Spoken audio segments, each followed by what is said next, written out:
Which one, old man, that ain't got to shake your hand?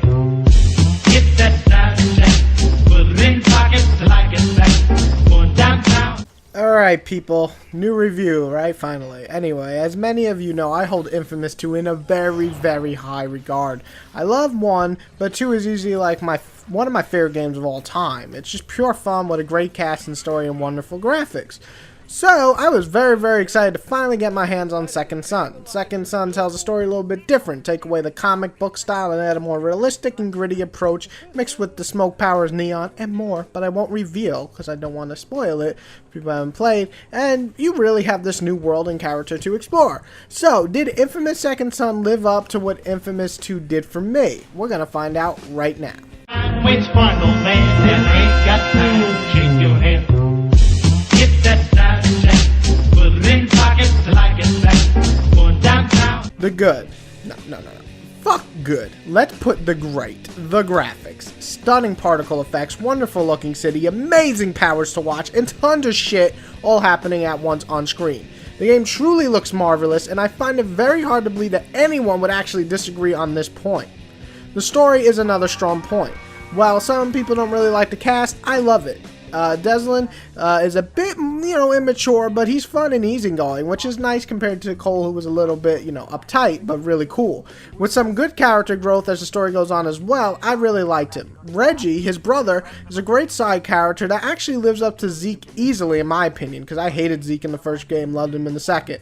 On top of that, you meet some very interesting people along the way, including a very, very, very mean bitch as a main evil person. The story seems a bit more straightforward than the crazy twist in like 1 or the more epic story in 2, but it still holds up pretty well, and the amazing voice acting really helps drive it.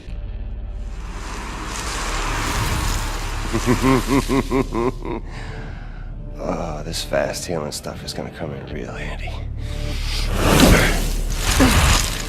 The powers you get in this game are a lot of fun, especially the smoke and neon. There's 2 more, but I won't reveal that because that would be spoilers. But they also add to the overall experience of the entire gameplay. They each have their own goods and bads, and let's not forget that some amazing specials to finish each of the powers off is awesome. So what I mean is how they're different is like the neon, you can just run up walls and freaking go way super flash fast, and then you have the smoke, which you can go through pipes and go up the wall in a second, but at the same time you don't move quite as fast. So they all have their goods and bads, you know what I'm saying? But overall, each power definitely adds to the overall experience of just not playing and killing people, but exploring the world as well. And the exploring is a fun thing to do. And also, I really loved traveling around Seattle. I've never been there. I think it's really cool that it's a different city than New York or LA. I love the setting. I love the night and day change, the different ways the powers work with the stuff around the town, such as light and smoke, when you can absorb the lights, like the neon lights, like open and do not smoke here and stuff, and you absorb that, or smoke from cars or other things that have smoke like chimneys, you absorb that, and it just all works and flows really, really well. And those specials are amazing. The pacing is on point as well as the controls. The things that you would expect not to be bad in a big budget game sometimes are, but they both work really well here, and you'll never get bored, which is really important. And I've never gotten pissed off at the movements or the controls in this game where I'm like, man, that made me fuck up, and that's a good thing. Now, the bads. And there's basically 2 things, and they're kind of major, that hold this game back from truly being the masterpiece that it could have been. I didn't like the fact that to take over an area, this is what you do. You go in, you kill the bad guys around the truck, you break the armored truck, and that's it. Then you take over the area and do some other little side missions. Seriously, it's kind of annoying. They need to add some spice. Come on, Sucker Punch. Don't make it feel like this was a leftover that it felt like. Also, the side missions, they're not really that fun. Finding secret cameras, finding the spy, and spray painting aren't really what I expected when I have these fucking awesome powers at my disposal. It seemed like they were just thrown in. This is what I always say, Sucker Punch. Listen to me if you're watching this, because you watched my last review. Less side missions, I'm okay with that, but more unique ones. Doesn't that sound good to you? It sounds good to me. So let's do that. Let's focus on that next time.